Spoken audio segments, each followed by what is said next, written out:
On this Christmas Eve, we begin with good news on the city's long-anticipated border reopening plans with the mainland.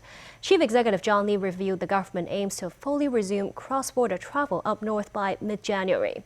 The Chief Secretary for Administration, Eric Chan, will lead a task force to work out details of the arrangements. After wrapping up his 4-day duty visit in Beijing, Chief Executive John Lee returned to the city bearing a Christmas gift. 我宣布好多市民 Lee revealed the central government has greenlit plans to fully reopen the border between Hong Kong and the mainland in a gradual and orderly manner. As a first order of business, the SAR government will seek consensus with various mainland units on reopening arrangements before submitting the proposal to Beijing.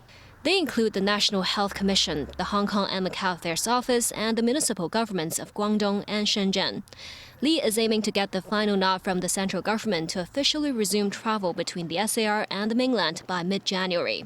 Chief Secretary for Administration Eric Chan will lead the border reopening effort with a task force comprising all 15 bureaus.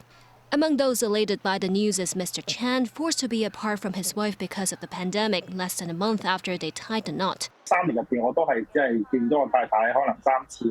Mr. Chan said he only met his wife in the flesh 3 times over the past 3 years.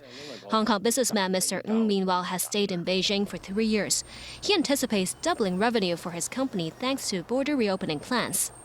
While the government has yet to iron out procedural arrangements for cross-border travel, lawmaker Michael Tian said there would likely be a quota system and PCR testing requirements during the first phase of the reopening.